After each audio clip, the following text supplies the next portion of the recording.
Welcome to the Pulpit View podcast. My name is Stephen Garrett.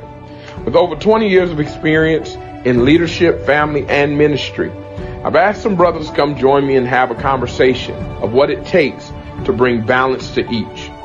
Why don't you join me on this journey? Let's go.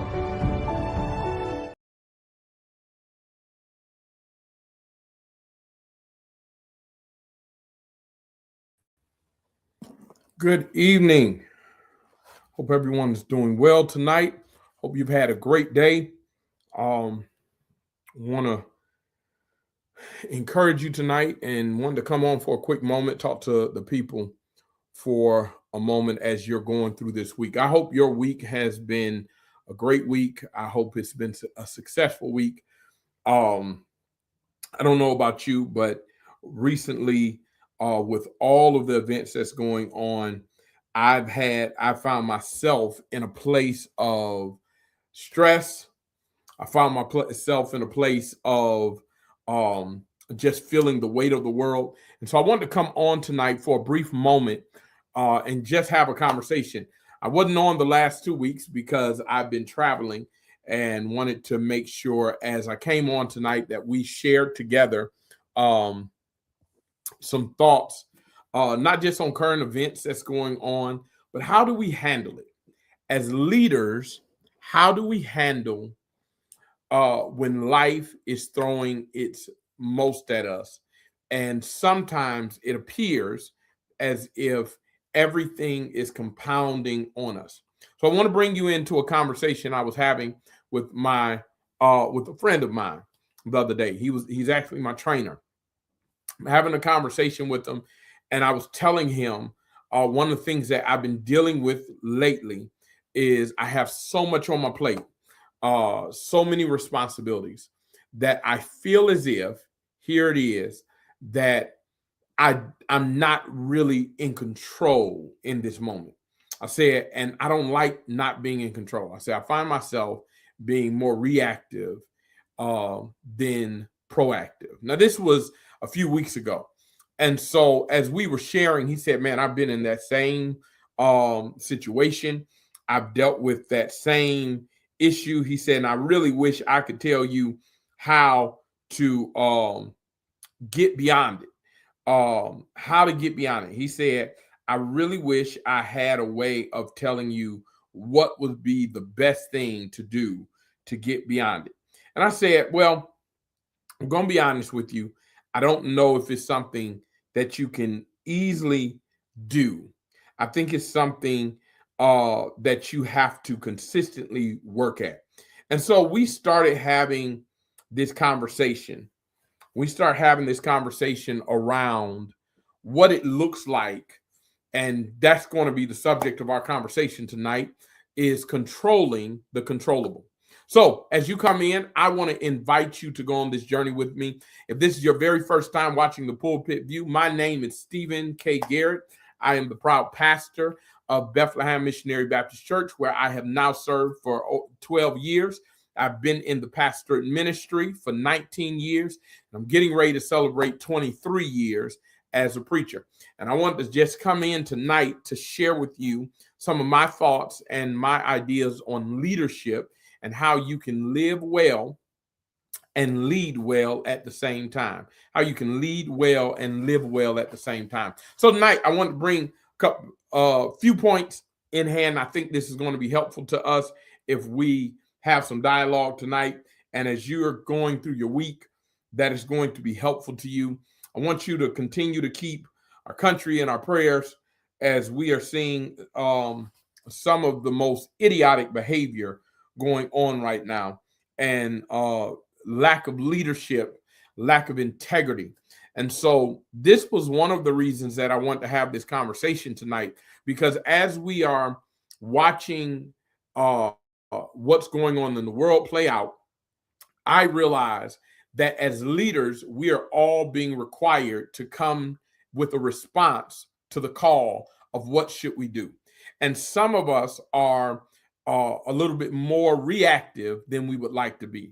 We want to be proactive in our measures and make sure that we're doing the things that we need to do. So I want to give you 5 things tonight And here's the thoughts that I want you to understand. Here it is. Wise leaders focus their energy on what God has given them responsibility over instead of exhausting themselves trying to control everything. I want that to be our template tonight, that as a leader, your job is to control what is yours to control and to delegate or to decipher what is not yours to control. So tonight we're talking about controlling the controllables.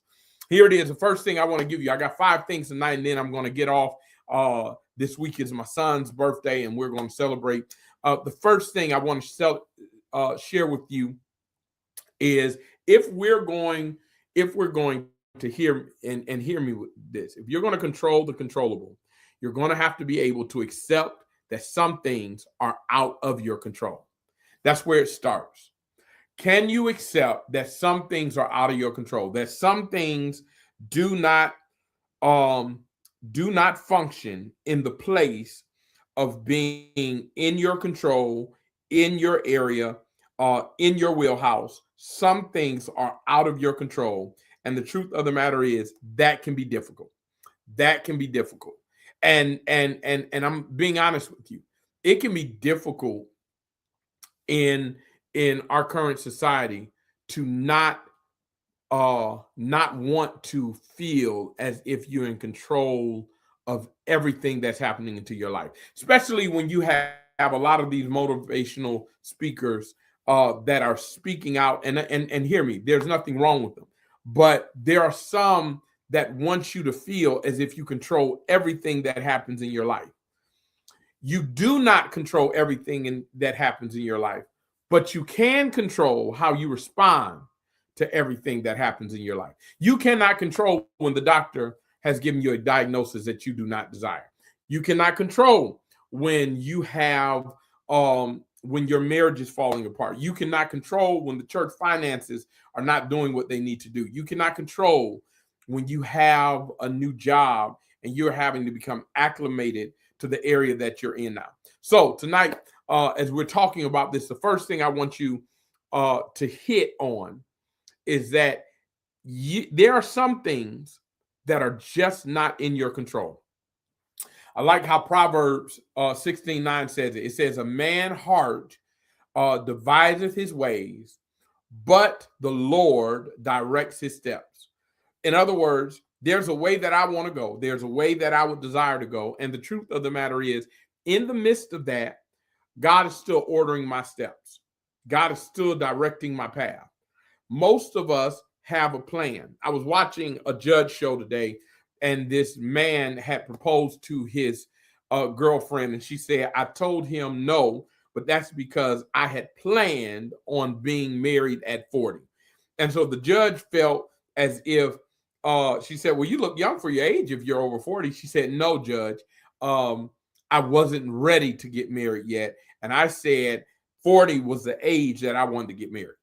That's what this woman shared. And the judge was sharing with her that not everything can be in an A, B, C order. Some things happen as a process. And some things we want to stay in control of that were never meant to be in our control. So here it is. You can make plans, but God still governs the outcome. I was talking to my doctor one day. We were talking about health. And he said, Stephen, I want you to understand something. Some things that he was sharing with me about myself. He said, I want you to understand something. I said, Doc, I'm working out all the time. I'm doing this. And you're telling me I'm not getting better in this area, or I need to do this. He said, Stephen, I want to share something with you. He said, he said, I can't say who it is. He said, but in the hall, he said, I have several patients in the hall, and it was a packed house. We had about 10, 15 folk in there waiting. He said, but there's some people in there that look in shape. There's some people that don't look in shape.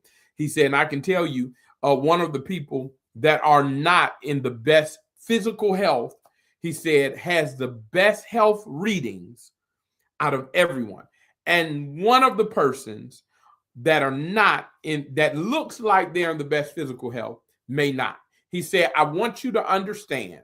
He said, I want you to understand that I have clients that look great, on the outside, but they are not in control of what their body is doing on the inside. That's what he shared with me. He said they're not in control.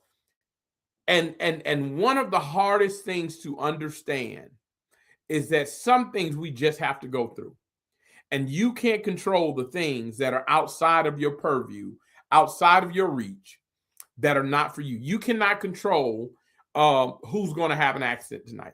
You cannot control what the economy is doing right now. You can't even control what the news is going to present to you. What you can do is you can turn the news off. What you can do is drive safely in your lane and be attentive. You can't control what others are doing. So to understand you can't control, I want to give you some things you can't control that's going to, I believe, help release you as a leader. The first thing you can't control is timing. Timing. One of the things that was a breakthrough for me is if you do everything you're supposed to do, that when it happens, you know it's happened in the right time. But if you don't do everything you're supposed to do, that if it doesn't happen, you'll always question, are you the reason it's not happening? Let me make that clear. There are some people I know that are pastors. It was their first church. They pastored a large church. I'm talking about walked into, as some folk like to say, a house. Now, that's not judgmental to them. Some pastors feel as if you got to go through the ranks. You got to have that small church. That's not their lot. But I don't know what God was working on them that he wasn't working on me. And you don't either. Timing. And you might be in a situation that you're wondering, Lord, when is the change going to come? When is the breakthrough going to come? When is the situation going to turn around? And I want you to understand, you can't, as my mom would love to say, you can't hurry God. I don't care how much you want to. You can plead to God, you can pray to God, you can petition to God, and God will move on your behalf. But we do not have the privilege of making God move before it's time. But what you can do is prepare in the seasons that God has. It seems as God is quiet. Joseph, as he is in the jail cell, he is waiting for what he does not know. He is asked to be remembered. They do not remember him. But when tragedy shows up, someone remembers him, and he's brought before the king and is right at the right time. What if God has you on back order? What if God has delayed the shipping for you because he knows how vital you are to the call, and certain rooms you're not ready to be in? What if you really are the gift that God believes you, that God says you are, and that God knows that if you walk into this assignment, this elevation, however you want to put it, now that you will mess up what God has for you, and you've been too faithful to lose out on the gift that God has for you. So the first thing is timing. Timing. You cannot, and hear me well, you cannot,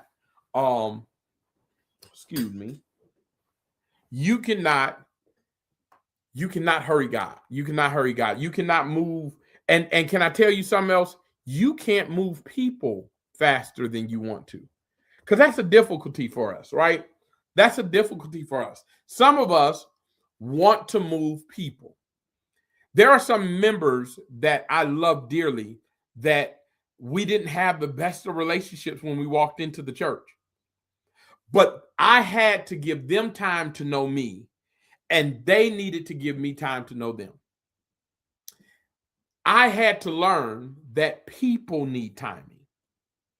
Not everyone's going to get on board or buy into the vision just because the vision was dynamic. I know what the Bible says, and it's true. Write the vision, make it plain. But here it is. The reason you're writing it is so they can read it and they can process it. But not everyone processes it on the same time. Not everyone processes it during the same time. So the first thing that I want to help release you is that you cannot control timing. Second thing is You cannot control people's decision. I want to speak to something that has been near and dear to my heart. They say the average person loses 7 intricate people in a lifetime.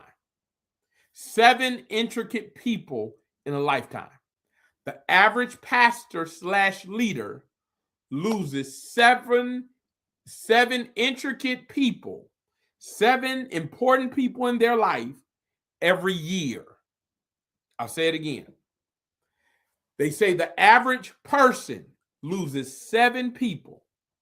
Now, I'm not talking about someone has died. I'm talking about people have left. They're no longer friends with you. They're no longer close to you. And some of us, we want to change people's decision. I want to release that pastor tonight that's had members leave their church, and you believe you've done all you could. You visited them, you saw about them, you loved on them, and they still left. They still left. And you're wondering, what could I do better? You can't control people's decisions. Some people will choose not to like you no matter how much you do. Some people will choose not to hear the heart of you, the heart of their pastor, the heart of the leader, the heart of their husband, the heart of their wife, no matter how much you do what you need to do. And you cannot, and I want to share this with you, you cannot control people's decisions. You can't make that person come back home. You can't make that person make the right decision. You have to allow them to be them. So you can't control people's decision. Third thing is other people's attitudes. Other people's attitudes.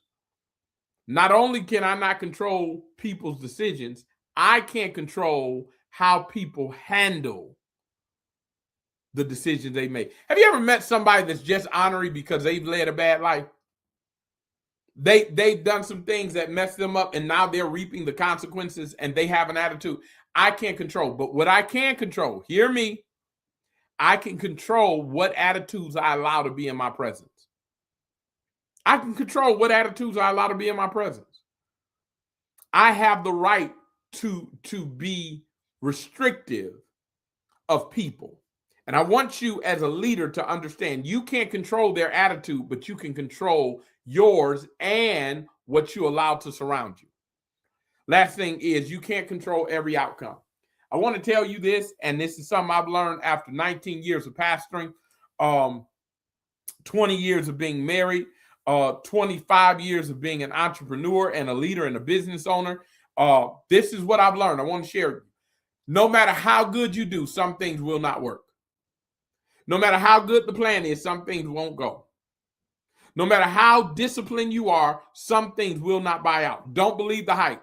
Some things will fail. Because here it is, you can practice for the race and still get beat. You can practice for the race. I remember a race that Usain Bolt came in second. It was a preliminary. He did not have to win first, but he came in second, and he went back and trained and trained and trained so he could beat the person who came in first. But sometimes you got to lose so you can develop yourself. You got to lose so you can build yourself up. There has to be some failure in your life to refine you and to finish you. Failure is where you learn where the weak spots are. Most folk don't understand some of the brokenness that they're dealing with until they comprehend that this did not work the way I planned. You cannot control every outcome. I want to share something with you. Some churches will not call you. Some churches will dismiss you and you were in the right. Some businesses will not work out. Some people will leave your life no matter how much you apologize, no matter how much you try to do right on your end. You can't control every outcome, but you can control the person who is experiencing the outcome. You get to choose to get back up and go back at it. What I love about the story of Usain Bolt was that he didn't say, oh, I'm done. He went back into training. Failure does not mean you're finished. It just means that there's some things that we can restructure and we can prepare again. And that's difficult. That is difficult, especially in times like this. What happens when you're doing everything right and it still seems like the people around you are not showing up the way that you're looking for them to show up? What happens when you're trying your best and it still seems as if the people around you are not doing what they need to do? And I want to share that with you because the outcome can be helped by you, but it cannot be determined by you. One of my favorite scriptures comes out of 1 Corinthians. One says 1 Corinthians chapter 4, where he says, I, Paul, I planted, Apollos watered, but God gave the increase. You can do the work. I remember one year I had a garden. Everything started off beautiful. I planted, I tilled it, I did everything I need to do. I went out of town for a weekend. I came back and these tiny bugs had destroyed all of my squash. I'd done everything right. I even did the things before I left to make sure that my squash would be covered. But it rained, and it rained good.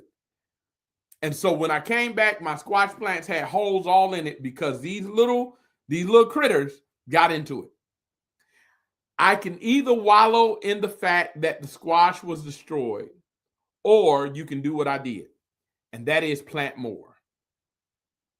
I planted more squash. That's what I did. Here it is. Here it is. The truth is, not only can you not control timing, people's decisions, other people's attitudes, and every outcome, I need you to understand, frustration begins when we try to take the responsibility of what God has in his hands into our own hands. There are some things that the only reason you're frustrated about it is because it's not meant to be in your hands in the first place. It's not meant to be in your hands in the first place. When I'm one of the folk that they say are got issues, because when I get on the plane, I go straight to sleep. Pastor, this last trip I was on asked, man, how could you sleep through that whole flight? He said, we had some turbulence. How could you sleep through that whole flight? I said, can I tell you something? I said, it's not just because I'm a Christian, but it's the main reason because I'm a Christian. He said, well, I am too, but could you just tell me why you could sleep? He said, man, you were good and knocked out. You had your head back. I said, I'm going to tell you how. I said, I'm going to tell you how I could sleep. Very simple. I said, I can't fly a plane.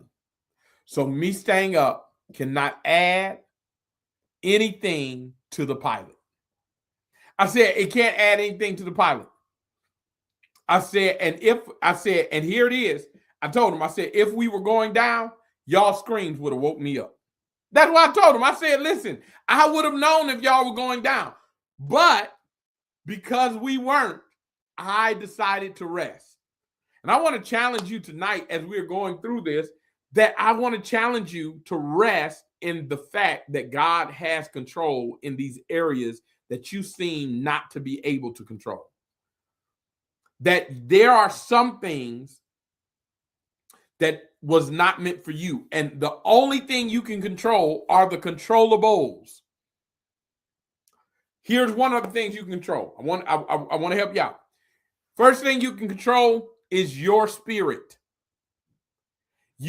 Listen, if you got a pen, I want you to write these things down because these are things that help to change my life. When I recognize the things that I was trying to control were not mine to control, and what I was trying to control, I was literally not doing the work I needed to do. The first thing is I can control my spirit. A leader without self-control becomes vulnerable. Here it is. Proverbs 25:28. He that have no rule over his own spirit is like a city that is broken down and without walls. I'll say it again. He that has no rule over his own spirit is like a city that is broken down without wall. When you don't have self-control, can't tell you how many preachers recently that have been caught in the tabloids, caught in social media about the mess ups they've done. And part of that is because there's no self-control. Now, hear me. Hear me. No one's perfect.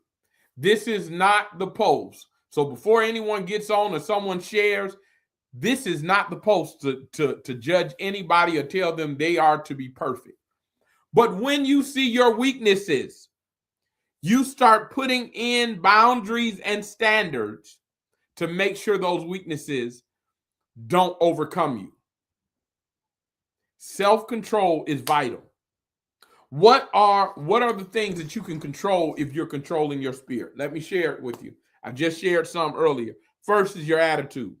Second is your response. Third is your discipline. And fourth is your preparation. And here's the reason why those are so important. I get to control the narrative of how I feel when I come to church. There's some days that I am met at church with something negative. I'm coming in the door with something that I don't want to hear or I don't want to talk about in that moment. And I have a choice in that moment because there are other people dependent on the word that I'm getting ready to prepare and to give, how I'm going to portray it. So my attitude needs to be something that I decide to control. My response, I listen, not only is it my attitude, but if you have a bad attitude, more than likely you're going to have a bad response. My response needs to be, one verse says, wrapped in a golden apple, like a golden apple wrapped in silver. It has to be something that is ready before the person is even expecting. Because some people want you to act out. Some people want you to show your true character. Some people want you to go back to your old ways, and they're waiting to use it as ammo. But when you control your response, you take the control from them of weaponizing your response. I'll say that again. When you control your response, you take the control from the enemy, from the agitators, from the haters, from weaponizing your response. And so, what's your discipline look like? Are you setting the time aside so when God does show up in the opportunity, you are prepared for the opportunity? But not only do you control your spirit, but second thing you control, first thing is you don't control everything. The second thing is you can control your spirit. Third thing is you can control your focus. Here it is. If you learn to focus on your assignment, half of the things that you're stressing over will fall aside. I don't look at the next pastor to see what they're doing as a way of seeing what I'm not doing. There's some phenomenal pastors that I know that pastor small churches. And if I was that type of person, I would make it something negative of me because their church may be smaller than in people size in mine. They're doing great work in the community. I listen, there are some brothers like Joshua Anthony that's doing phenomenal work in his community and doing some great things. And the truth of the matter is he's on the outskirts of Tuskegee, the Macon County, Tuskegee area, and doing great works. God is adding to his church every day. Joshua Lewis, one of my good friends, Roland Austin, doing phenomenal work in the kingdom.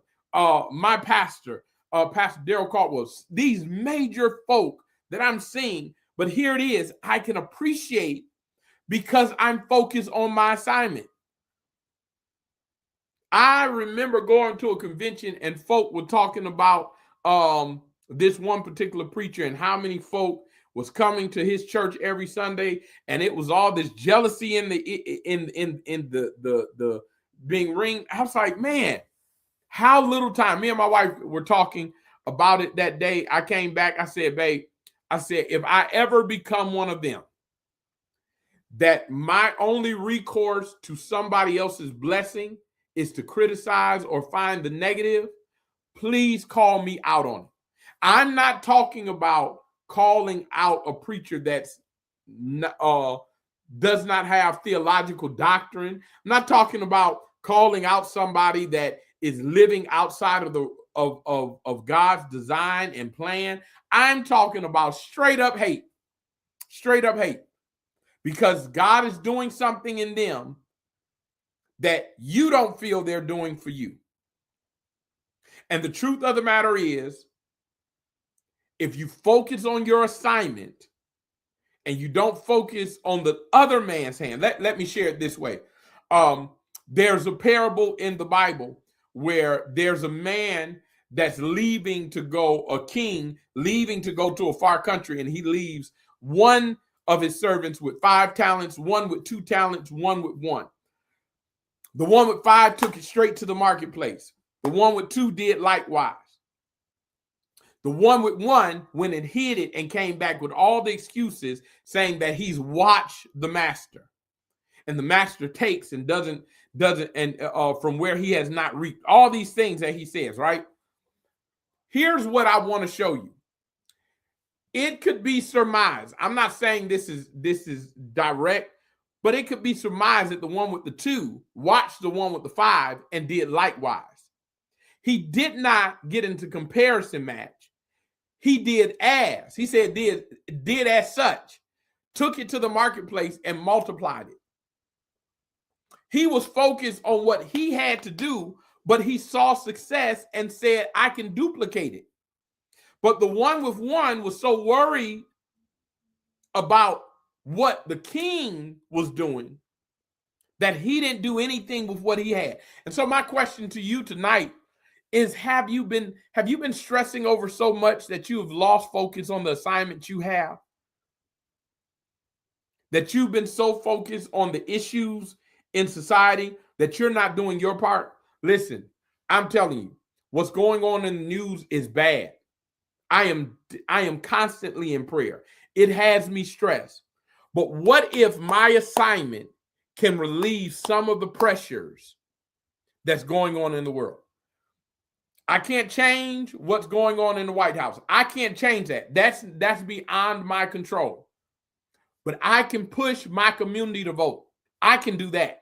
I cannot change what's going on in Iran. I can pray for them and I can push my community to vote. I can do my part. And so my question to you tonight is, are you controlling the controllables? Are you controlling the controllables? Here it is. Not only focus on your assignment, but number 4 of the things that you got to recognize if you're going to learn to control the controllables. The first thing is, you're not in control of everything. There are some things that are outside of your control. If you remember what they are, put them in the chat. One is time, others' opinion, the outcome. There are some things that you cannot control. People's decision making. You can't control everything. But what you can control is your spirit. You can control how you manage your own life. You can focus on your assignment. Here's number 4. Number 4 is control your response to a problem. Control your response to a problem. I think I've said that 3 times tonight because we don't know how big our responses are. Our responses shift the atmosphere. Our responses shift the atmosphere. Hear me. Psalms 34. David is in a cave. and he coins one of the most dynamic songs out of ever to me. He says, "Oh, magnify the Lord with me, and let us exalt his name together." He said, "This poor man cried, and he heard me." David's psalm encourages over 400 men that are in the cave with him hiding. And instead of being gloom and down, he encourages them and says, "Oh, magnify the Lord with me. Let us exalt his name together." He decides to control the response to the problem. When David heard that his son, after his sin, was going to die, David rents his clothes and he covers himself. He goes into prayer. And the Bible says that when David overhears his servants talking about the death of his son, the Bible says that he got up, he took a shower, and he ate because he couldn't do anything to change that situation. James 1:19 says it this way: "Let every man be swift to hear, slow to speak, slow to wrath." How are you controlling your response to problem? Are you overemphasizing the problem and under emphasizing your God? Are you finding yourself in a depressive state? And hear me again. I told y'all this is not the night. Y'all aren't getting Reverend Garrett that's coming to judge you. Last week, I was waking up in the middle of the night. I got a son that's getting ready to graduate. Prom's coming up. We got other kids that's gonna be going to prom. We got responsibilities. All these things going on. I'm getting up in the middle of the night and I'm stressing. I'm tossing and turning. And I want to share this with you because most times that's what we first run to. We run to stressing over the problem or getting angry about the problem instead of controlling our response to the problem. So I want to give you some things before we get out of here. These are I got one more point and we're done. Here it is. If you're going to respond adequately, I'm going to challenge you to do first, listen. Listen to what the problem is before you react to the problem. Process the problem. Don't go off of the whim. Let the problem rest in you and give God a chance to respond to the problem before you respond the way you want to. Sometimes we can be so gung-ho to proving to people that they can't get over on us that we put ourselves in a more detrimental state. And then respond intentionally. When you have listened, when you have processed it, then respond intentionally. Don't go around about. Don't try to make this happen and have this happen over here. Respond intentionally. Deal with the problem. Not with everything else that you want to deal with in the problem. Deal with the problem. Because sometimes we can be bleeding while training if we don't deal with the problem at hand. I want you to always remember, reactions is an emotional response. Response is leadership. When I'm reacting to something that's because my emotions got in the way. I'm just going to be honest with you. It's because my emotions got in the way. But when I respond with sitting there, listening, hearing, then I can go. Here's the last thing, Knight, and we're done. I got to get some food. Last thing tonight is trust God with what you can't control. I just told you can't control everything. You can control your spirit. You can control being focused on your assignment. You can control your response. But here's the biggest thing you have the right to control: trusting God with what you can't. You can trust God with what you can't control. Some things you just have to release. There's been situations in the church I've had to release and let God, and he resolved them in due season. Some things he's still resolving, but I put it in his hands. And I want to tell you, I want to help somebody tonight, because the most dangerous hands you can put a problem in is in God's hand. You got a cantankerous deacon, put it in God's hands. You got a cantankerous member, put it in God's hand.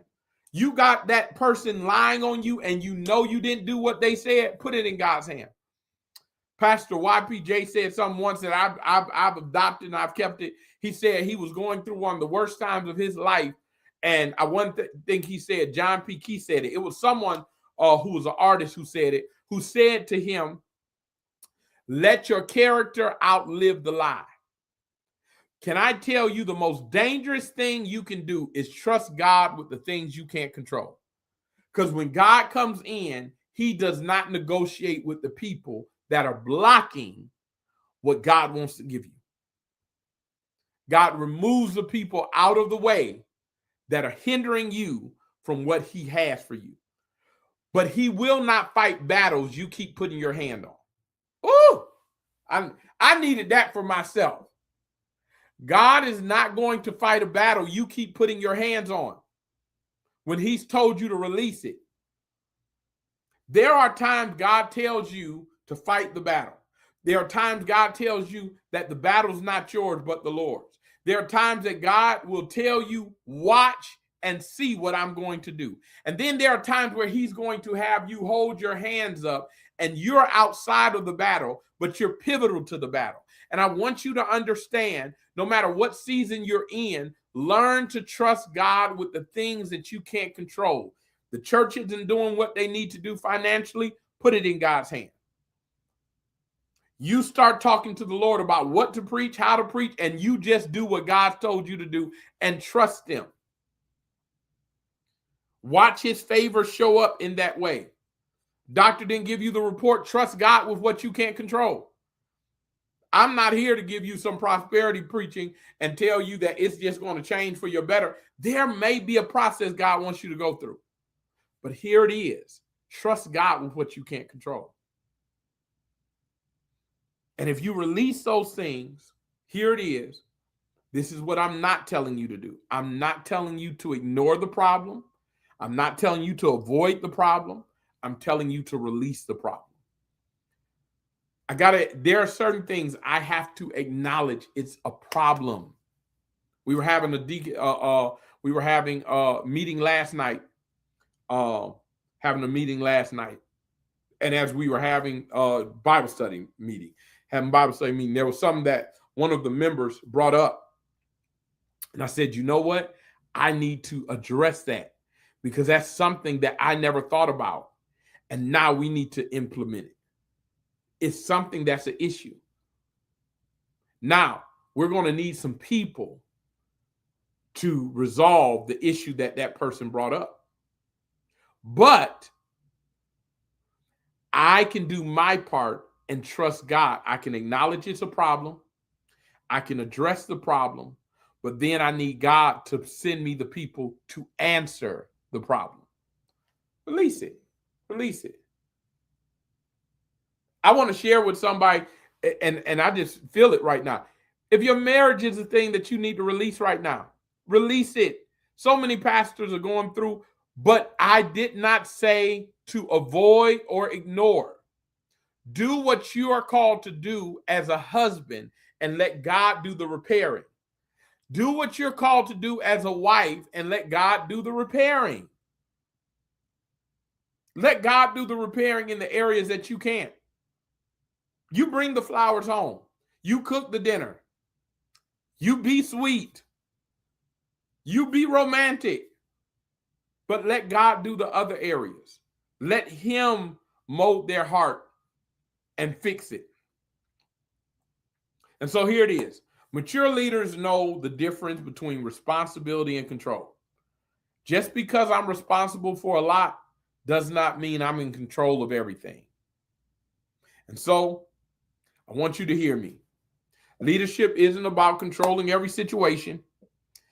It's not about having the discipline, the discipline to control your environment, but it's having the discipline to control yourself while trusting God in everything. And so some of you have been dealing with some stuff you've been going through. I want to challenge you. As we're going through this process, we're going to be dealing with some stuff this month. We're going to be touching on some bases this month, having some tough conversations this month. I want to challenge you that if this hits you, I need you to do a few things for me tonight. If it would be in your favor for me, I need you to like and share. Would you like and share, as we want to share this message with everyone, and we're still moving people towards YouTube. You know, Facebook only allows it to stay on for 30 days now. As we're moving people to the YouTube channel, would you please ensure that you go to YouTube, type in the Pulpit View, and you will see my face. And what I'm asking you to do is like, subscribe, and share the video so others can see it. Then, if you're a pastor, if you're a leader, you've been going through, you're wondering, can I do both? Is it possible to handle? The responsibilities that I have? Is it possible to still be able to have a good marriage, a successful relationship, and have these responsibilities on me? And I feel like that I am having to control everything. I want to share with you tonight that your job is not, hear me and hear me well, your job is not to control everything. But my job, what I love to do, is I help leaders win at work without losing at home. I want you to contact me so we can help you win, not just at the church, not just at the job, but I want you to have a full life. There's something called the 4 burners. And that principle, many of us live it. And that principle is you can never have more than 3 burners on at the same time. You can have, it's more adequate to have 2. So what the burners are is family, finance, or work, health, and a passion or dream, right? Depending on who's telling the story. So if it's finances, and you have family, and you have self or health, and then you have dreams, the things you want to go after, you believe that dreams have to go down if you are trying to work on finances or family, work, and finances or work, family, or health, or one of those things have changed. I want to reimagine that thought. Maybe not all the burners have to be high. They can be on, but they don't all have to be high. I can prioritize what I need to prioritize in the season that I need to prioritize it.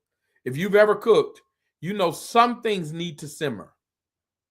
Some things need to be on medium heat. Some things need to be on the warming station. And some things need to be cooked on a high temp. My steak needs to be cooked high. Maybe this season your family is your steak. Maybe this season your family is a thing that you got to spend quality time in making sure you focus. But that does not mean you have to turn off the church.